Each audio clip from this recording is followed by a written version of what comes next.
Shell and I got back around 11 p.m. from a night out. Our 3-year-old daughter Zoe's a light sleeper, so we snuck in, closing the door quietly to avoid waking her up.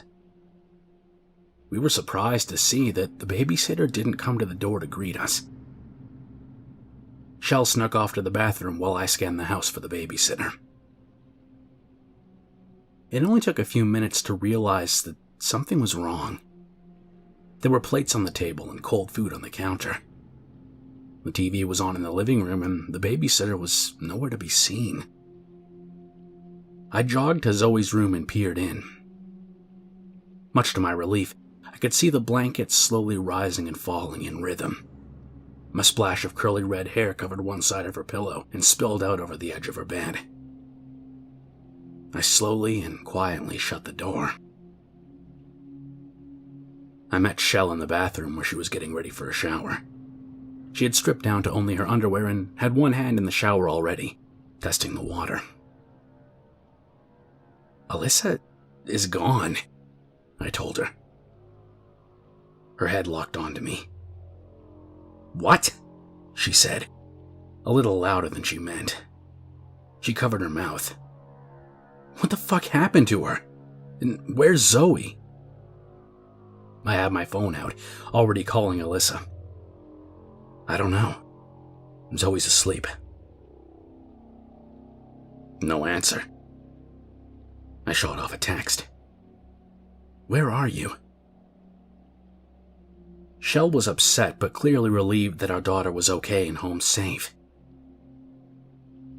After we showered and wound down, I peeked into Zoe's room once more to make positive she was okay. I crept in and kissed her smooth forehead.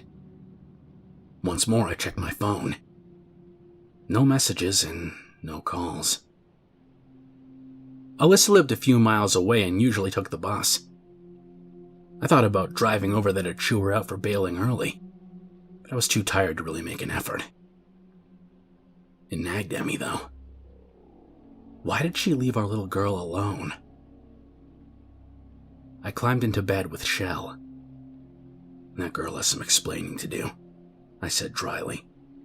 "She's super fired." Shell didn't say anything. She stared out the window with a worried expression. "I'm heading over to talk to her tomorrow morning," I assured her, and I turned off the lamp. I woke up several hours later. I blinked a few times and struggled to orient myself. It was still dark outside. I looked at my phone. 17 missed calls. I swiped to unlock the screen, but before I could assess the situation, my wife let out an awful scream. A scream of pure terror.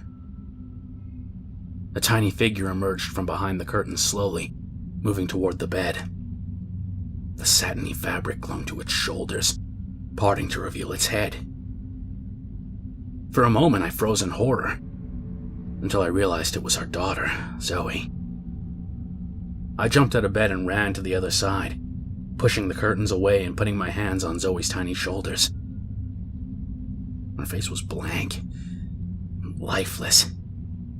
Her eyes were open but unblinking and apparently unseeing. I took a knee and tried to lock eyes with her, but she was staring into the void. She was sleepwalking. Shell was breathing heavily, half crying and half laughing.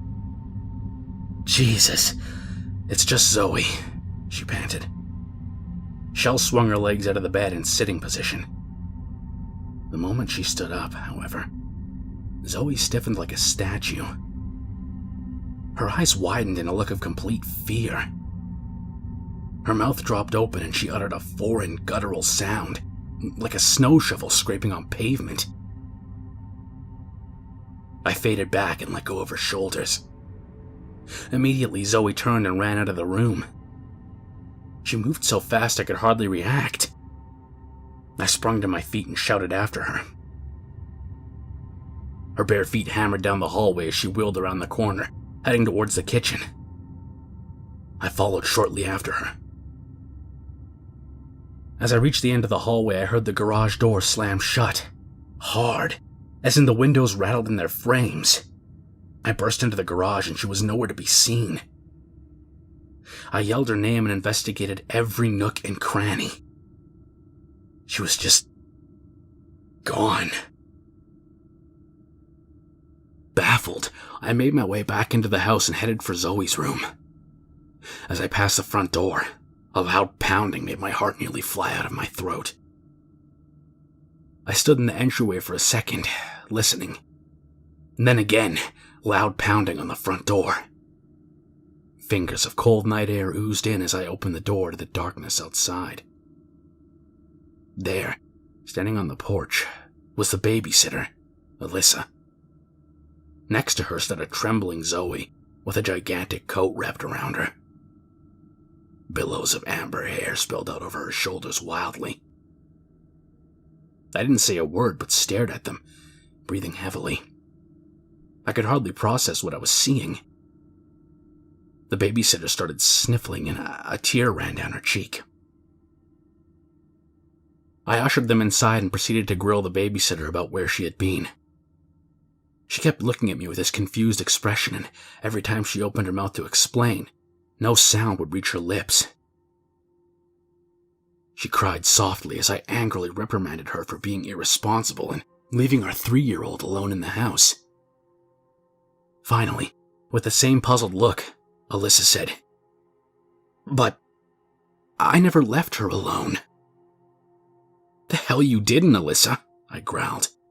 Shell stood silently behind me in the doorway to the kitchen, clutching her nightgown to her chest. Alyssa stammered through tears. "Zoe said her stomach hurt, so we took the bus to the 7-Eleven down the street." I stared, wide-eyed, listening to her speak.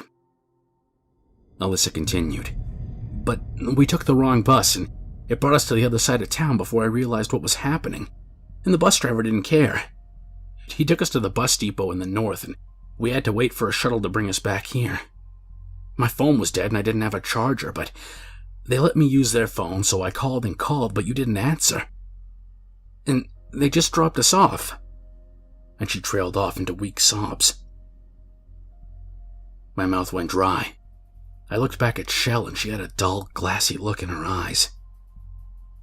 Her face was drained of color.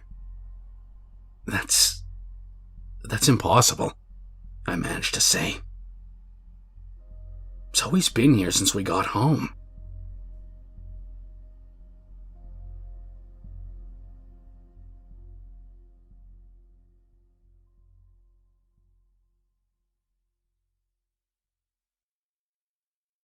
And of course, I'd like to thank my Patreon supporters, because without you guys, let's just say if YouTube monetization went away, I would be screwed. So, I'd like to thank Alexander Rodriguez, Amber K. Whitaker, April Rose, Bonzi Buddy, Caleb Doinkies, Celeste Schmidt, Sherry Fairstein, Christian Nolan, Christina Duncan, Cordo Rudent, Daniel Smacala, David Harner, Deborah Alexander, Dragonfly, Dustin Askew, Dustin May, Gage Garza, Gothic One, Heather Snodgrass, James Jewell, Jennifer, Jonathan Shane Hill, Jules Latona, Kawaii Gamer Girl 117, Kevin Fiddler, Kyle McLaughlin, Lecter, Lee Lawrence, Lunatic, Logan Couturier, I'm sorry if I'm mispronouncing that, Mark A. Cesander, Marcus Brusquini, sorry, again, Matthew Bergman, Matthew Jackson, Matthew Lowe, Minister Elena C. Henderson, Maud Farouz Ghazali, Mr. Black's audio animation, that's Mr. Black Pasta, I'm not sure if he changed his username, but maybe he did, Myelin, Nathan G. Griner, Nico E., Patrick Kelly, Shanna Gilbert, Shion, The Fat Man, The Plague, The Albedo, and Wicked Star. Thank you guys very much for your support, and hopefully I'll have some videos coming out more frequently. Most of the reason why I haven't uploaded in a bit was due to depression and health fears. I actually got a biopsy for 2 petechia marks. I don't know. Maybe I'll do a long-ass rant about it. But anyways, Thank you guys very much, and there'll be new narrations coming as soon as I finish them. Thanks.